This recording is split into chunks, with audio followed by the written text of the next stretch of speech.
अस्सलाम वालेकुम। So hopefully आप लोगों को ई कॉमर्स की तो समझ आ गई होगी। So let's jump on to the types of e commerce. वैसे तो ई कॉमर्स की बहुत सारी टाइप्स हैं, B2B, B2C, C2C और C2B।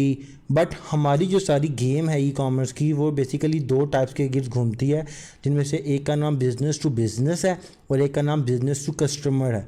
इनकी शॉर्ट टर्म्स की बात करें तो बिज़नेस टू बिज़नेस को B2B भी कहा जाता है और बिज़नेस टू कस्टमर या बिज़नेस टू कंज्यूमर को B2C कहा जाता है। सो बेसिकली होता क्या है, दोबारा जंप करते हैं अपनी ट्रेडिशनल कॉमर्स की तरफ। आपने एक शॉप ओपन करनी है सिलेंडर्स की। लेट्स से आप कहते हो कि मैंने मेन बाज़ार झेलम में सिलेंडर्स की शॉप ओपन करनी है। सो आप क्या करोगे, आप जाओगे जी बाज़ार में जाओगे, जो बंदा भी शॉप आपको लग रहा है अवेलेबल है, आप शॉप को परचेज़ करोगे, उसके रेंट वगैरह सब कुछ जो डील होगी उसकी सफाई वगैरह करके, रैकिंग वगैरह करके दुकान को सेट कर दोगे। बट आपको क्या चीज़ रिक्वायर्ड होगी सिलेंडर्स का बिज़नेस करने के लिए? So definitely you will be required cylinders. तो आप क्या करने लगे हो, आप बिज़नेस करने लगे हो सिलेंडर्स का। तो आपको क्या चाहिए, आपको दूसरे बिज़नेस की हेल्प चाहिए बिज़नेस करने के लिए। किसकी हेल्प चाहिए? वो बिज़नेस जो आपको सिलेंडर दे सकेगा होल सेल रेट पे और जिसको आप मार्केट रेट पे बेच के प्रॉफिट कमा सको। So you are going to do business of cylinders. आप कहाँ जाओगे? आप एजेंसी के पास जाओगे या सप्लायर्स के पास, डिस्ट्रीब्यूटर्स के पास, और जाके जी उनसे बात करोगे कि मैं मेन बाज़ार झेलम में बिज़नेस कर रहा हूँ, ये मेरे बिज़नेस के प्रूफ्स हैं और मैं सिलेंडर्स बेचना चाहता हूँ, तो काइंडली मुझे होलसेल रेट पे आप मुझे 60, 70, 100, 150, 200 जितना भी आपका बजट और कैपेसिटी है उसके हिसाब से मुझे सिलेंडर्स दे दो। तो आप क्या थे? बिजनेस। और दूसरा बंदा कौन था जिसके पास आप गए थे? एजेंसी या डिस्ट्रीब्यूटर या सप्लायर, वो भी बिजनेस था। तो आपके और उस बिज़नेस के दरमियान जो एक्टिविटी कहलाती है उसको बिज़नेस टू बिज़नेस यानी कि B2B type of e commerce कहते हैं, sorry B2B type of commerce कहते हैं। इसी तरह आप सिलेंडर्स लेके आ गए, आपने अपनी शॉप पे रख लिए, आप शॉप पे रख लिए आपने, आपके पास जी अंकल जी आए जी, उसने बोला यार मुझे सिलेंडर, मेरे एक सिलेंडर मुझे दे दो। आप बोलोगे जी कि 1500 का सिलेंडर है, वो आपको 1500 पे करेंगे, आप सिलेंडर उनके शोल्डर पे रखा दोगे या साइकिल पे या रिक्शे पे वट। तो क्या वो अंकल कौन थे? वो कस्टमर थे, कंज्यूमर थे, और आप क्या थे? बिज़नेस। तो आपके और उस अंकल के दरमियान जो एक्टिविटी कहलाई इसको business to customer type of commerce कहा जाता है।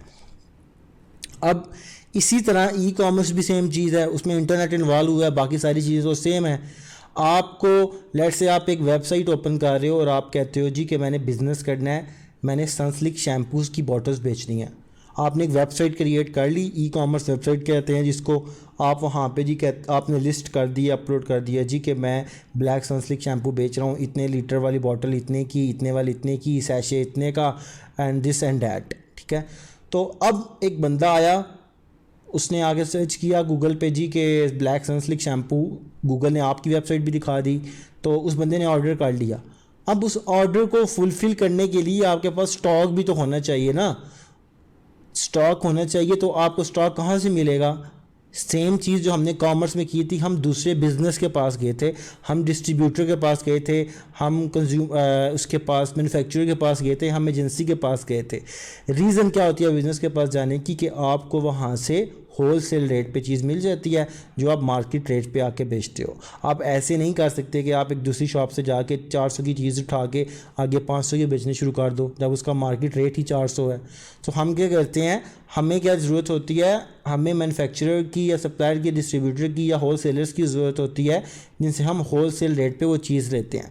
तो ई कॉमर्स में भी सेम चीज़ है। मैं अगर ई कॉमर्स वेबसाइट बनाता हूँ जहाँ पे मैंने शैम्पू बेचने हैं सनसिल्क के, so what I will do, मैं कांटेक्ट करूँगा चाहे उनकी ई सनसिल्क की या किसी डिस्ट्रीब्यूटर से, या उसके मोबाइल के थ्रू या व्हाट्सएप के थ्रू या ईमेल के थ्रू या फिज़िकल जाके उनसे डील करूँगा कि मुझे इतना स्टॉक चाहिए, बिकॉज मेरी वेबसाइट है ई कॉमर्स जहाँ पे मैं सेलिंग करना चाहता हूँ। तो लेट से उनकी वेबसाइट है, आपका उनसे कॉन्टैक्ट हो गया, आपने उनसे 500 पीसेस ले लिए, उनको ऑनलाइन ट्रांसफ़र कर दिए। उन्होंने क्या किया, उन्होंने पैक करके अच्छी तरह से आपको होलसेल रेट पे अच्छी तरह से पैक करके आपके वेयर हाउस में या आपकी शॉप पे या आपके घर में जो स्टॉक है सनसिल्क का वो भेज दिया। अब आपने ई कॉमर्स वेबसाइट पे बेशक वो स्टॉक लगाया हुआ है, सनसिल्क ब्लैक शैम्पू लगाया हुआ है कि बंदा ख़रीदेगा, तो आप क्या करेंगे, आप उस प्रोडक्ट को उठा के सिंपल उस कस्टमर को डिलीवर कर देंगे। तो इसमें भी 2 एक्टिविटीज़ कहलाई थी, एक बिज़नेस टू बिज़नेस कि आपने सनसिल्क शैम्पू को थ्रू वेबसाइट या थ्रू फिज़िकल जाके, इवन ज़्यादातर हम वेबसाइट्स के थ्रू ही करते हैं ई कॉमर्स में, या आपने वेबसाइट्स के थ्रू, व्हाट्सएप के थ्रू या कॉल्स के थ्रू उनसे कम्युनिकेट करके उनसे स्टॉक लिया होलसेल रेट पे और फिर अपनी वेबसाइट पे लगा दिया। एक कस्टमर आपकी वेबसाइट पे आया थ्रू सर्चिंग ऑन गूगल और वट एवर द सोर्सेज, तो उसने आपसे प्रोडक्ट ख़रीद ली। तो 2 एक्टिविटीज़ बिज़नेस टू बिज़नेस वाली थी पहली, और second activity business to customer या B2C या बिज़नेस टू कंज्यूमर थी। तो इसी तरह ई कॉमर्स की जो बेसिकली इसके गिर्द घूमता है ई कॉमर्स, और आप लोग आगे आने वाली वीडियोज़ में मज़ीद इसको डिटेल में देखेंगे। So thank you for your time, take care, अल्लाह हाफिज़।